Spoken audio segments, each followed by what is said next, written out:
I managed to score a really big plate of copper from a scrap place for like $23. I think it was a good price for a lot of that because it would make a lot of bolsters and any other projects that I want to make.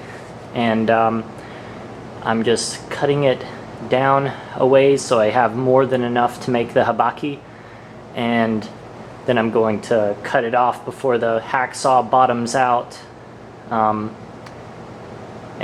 It should be more than enough, so I'll have to actually cut it off at the very end after I get the first side of the habaki done.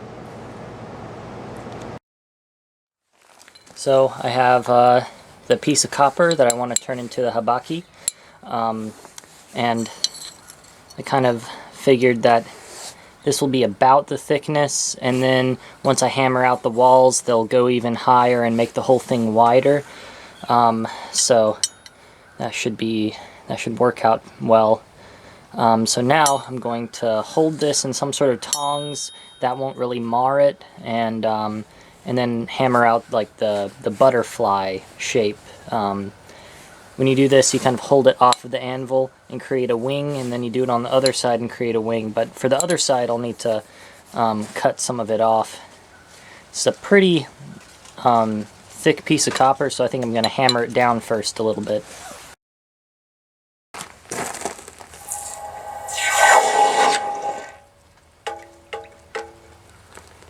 Oh wow! I don't think you can get much redder than that.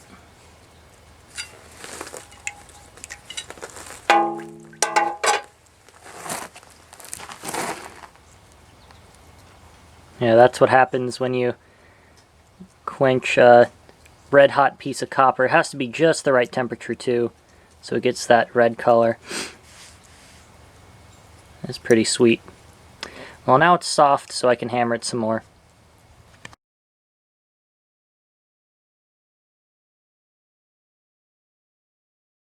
So now you can see that I'm kind of creating that little butterfly wing on the side, and then this part right here that I'm pointing to with my hammer, let's see, yeah, you can see that.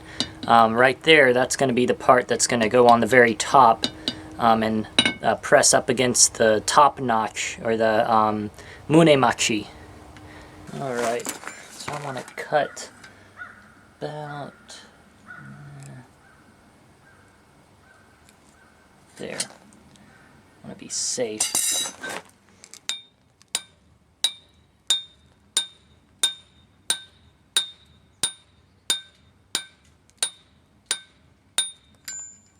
Alright, that's good. Just gonna pick it back up and break it off in a vise. So this habaki will kind of fit around this way. See, it's already past the blade, so that's good there.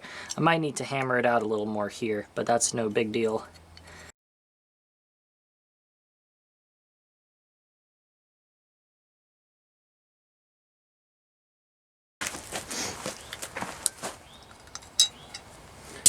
Yeah, this is like a really dark cherry red. To switch hands, come on, alright.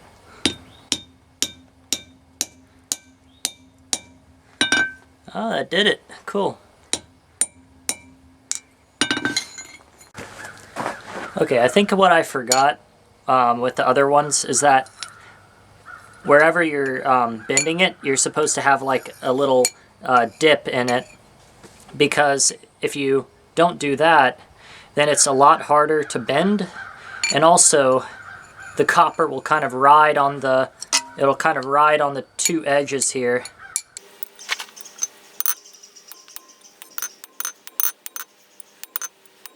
Also, I think that's kind of starting the bend anyways, so I'm gonna put it in the vise, hammer it over.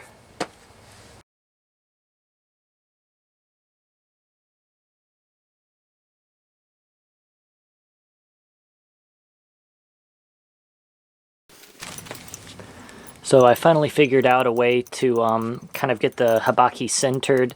I used a piece of metal of similar thickness as kind of a I could hammer on it from all sides, and also it was wider than the blades, so the Habaki didn't bottom out when I brought it to the anvil.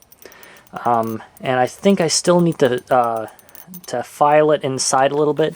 What I figured I was supposed to do was create a little hollow in the center of the Habaki, because that's creating a high center, and that's what I was messed up with. I might be able to do it by hammering, I'm not sure.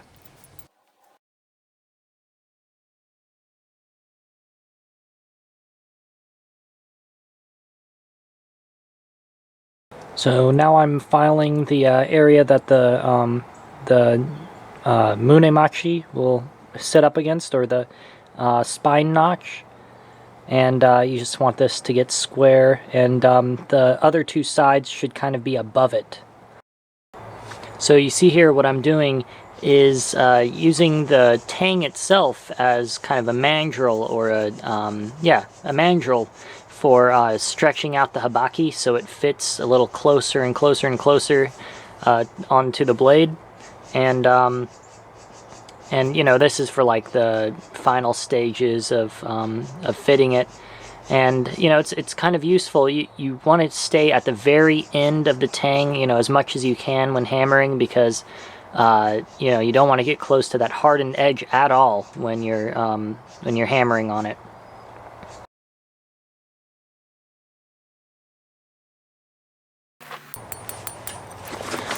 So I'm getting it pretty close to its final position on the blade, and I'm actually going to give it a little bit of leeway before I solder it all together, because usually if you get it fitting perfectly before you solder, then the piece of metal that kind of fits on the inside of it might shift a little bit, and depending on how much it shifts, that could mean a lot as to how well it fits.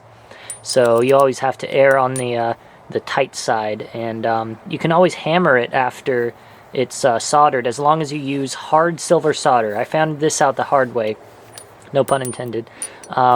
You have to use the real stuff, not the plumber's solder, because that just breaks right off in no time. So I have that piece of copper that I cut off of the Habaki, and I'm going to use that to make the little piece that fits on the edge side of the Habaki. It's kind of supposed to fit in there and get soldered in, so after it's all said and done, then you kind of clean it up a little bit. I think there are different ways to clean up copper. Sometimes you don't even need to brush it if you cleaned it, or if you forged it cleanly enough. So now I have the piece of metal nearly completed. This will kind of sit back a little bit so that the edge can match up with this top point. You always want to keep a little tab out here so you can handle it a bit better, so you can mess around with it. And what I like to do is put this on the knife with this kind of sticking out a little bit, and then once it gets on the knife and kind of makes contact, then I push it on the rest of the way, and this kind of slides back, and then wherever it slides back is your final position.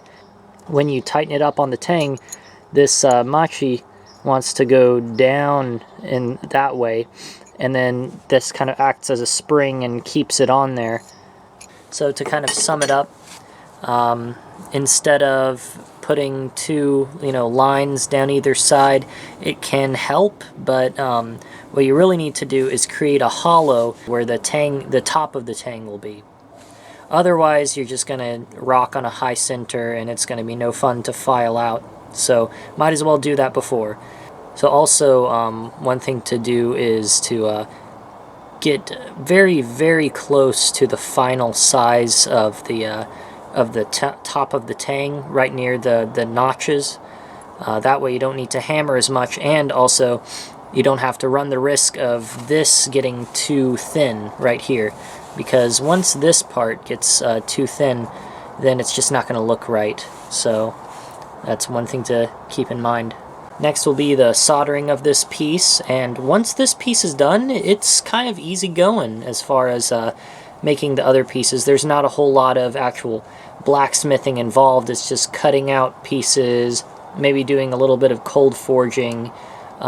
Maybe if I do want like a some sort of fittings on it, you know, some special fittings, I might have to forge those, but you know, I'll kind of develop this knife as I go. It might kind of form some sort of theme, or it might just be like a really classical tanto.